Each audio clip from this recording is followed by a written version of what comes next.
welcome everyone to another of our litigation breakfast briefings. As usual, we're going to do short, sharp talks. So if something doesn't interest you, don't worry, it will be over before you know it. But I know our speakers today, and they're all excellent. I'm going to make case law or Brussels recast as interesting as you've ever heard it. We had a minor printing malfunction, which is why you have the slides on your seats as opposed to in the packs. But the packs still contain the running order, details of our next talk, and CVs, of course, and contact details for the speakers. And they're all happy to come, and we can plan personalised talks for you around any of these topics if you do want to hear more. First up, we're just jumping past Mark Gill to Louisa Caswell, who's one of our partners in the litigation department, and she's going to talk about contractual and warranty claims. Thank you, Clarissa.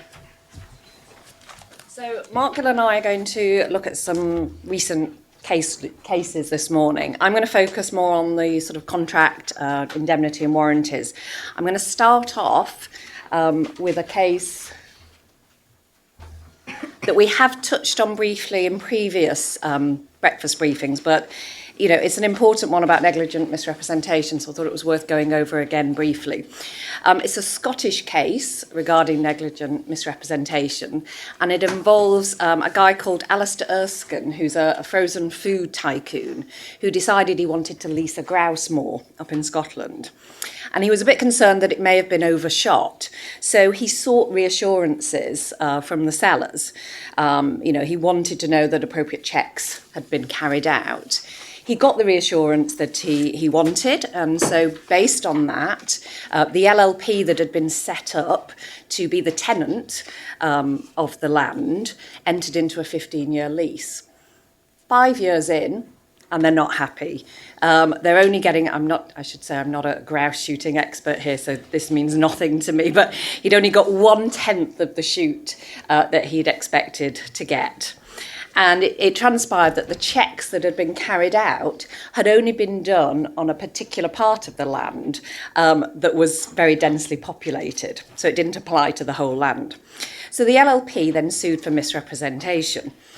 And the central questions in the claim were, well, who was the misrepresentation made to and who had suffered the loss? Because you've got Alistair Erskine, who had got the assurances that he'd want and had sought them, and then you've got the LLP who'd entered into the lease and suffered the loss.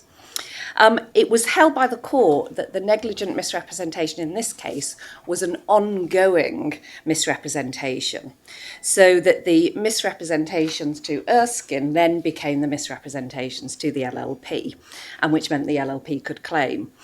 And I think the important points to take out of this case really are, you know, if you're the buyer, you know, if you've got important representations being made to you, make sure you get them in writing.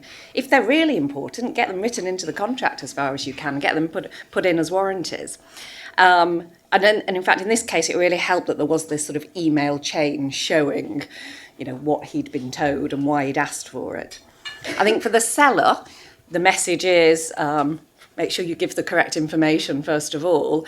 But secondly, is to give yourself some contractual protection, so non-reliance clauses, entire agreement clauses. The next case, Makdessi, I'm not sure I'm pronouncing it right, but this relates to bad leaver provisions. Makdessi was one of two sellers of a Middle Eastern advertising agency, and they sold it to WPP. And he held on to various shares in the business after the sale. Now, as is normal, there were various restrictive covenants in the SPA for non-compete post-sale. And if he did compete, he then had to sell his shares to WPP at net value.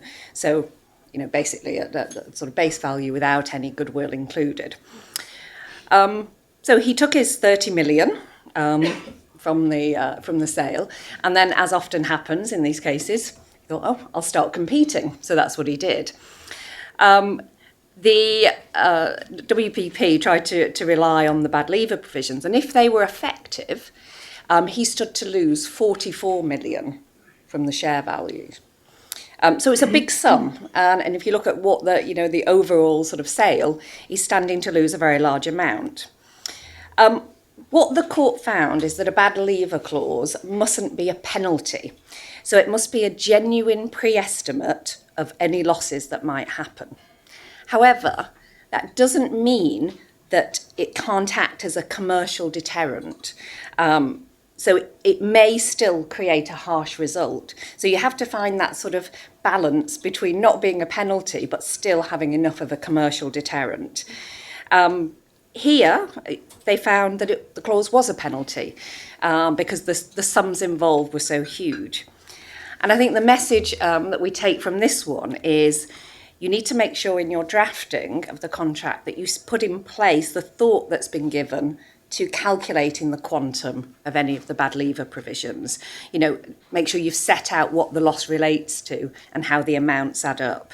And also the fact that the parties agree that there is actually a need for a commercial deterrent. And the more that that's written into the contract, the better. It's much better to have it there than have to rely on external provisions. Moving on to a few more cases that we'll just touch on briefly. Firstly, Capita, this is an indemnity claim. Capita bought a consultancy business in 2004 from RFIB, and then a client of the consultancy sued for negligent advice, but it sued for advice that had been given over the period from 2000 to 2008, so crossed the sort of pre and post completion period. Capita sued the seller under the various indemnities under the SPA because it had paid out a settlement sum to the client. Now, the key arguments in the case related to, firstly, the period during which the seller was liable under the indemnity. But secondly, there were various arguments by the seller that the indemnity didn't apply because there was no formal liability or order because it had settled prior to going to trial. Now, the court rejected those arguments in relation to the fact that there was no formal liability, but it held that the seller was only liable up to the date of completion, which seems quite sensible to me. And again, the key message here is that, you make sure your drafting is clear, make sure the drafting set out in relation to periods of liability is set out. If you want the liability to continue after completion, then make sure that you put that in clearly. Beer Holdings, this is also an indemnity claim. This was one where you look at it and you think, well, why did nobody think of that at the time of the contract? But this often happens. So under the terms of an SPA, the buyer paid a proportion of the purchase price into a retention fund. And the retention fund was on its order in order to account for any relevant claims. But there was no requirement in the contract for the buyer to substantiate any of those claims. And there was no mechanism for the seller to dispute them. So as you would expect, the buyer, took money from the fund for what it said were relevant claims. Now, the seller disputed it, and the seller tried to argue that there must be an implied term in the contract in order to give efficacy to the agreement that any payment from the fund had to be substantiated. The judge rejected this. I mean, it was certain that the clause was favourable to the buyer, but the judge decided it would be inconsistent to try and imply an additional requirement to substantiate the claims. Again, it's all about having clarity in your contracts, that shows the importance of expressly setting out in the indemnity itself any mechanics in relation to the claim and any requirements for the claim. What should you have to show? What do you want them to show in order to be able to take monies from the retention fund? Finally, the HUT group, which relates to notification periods.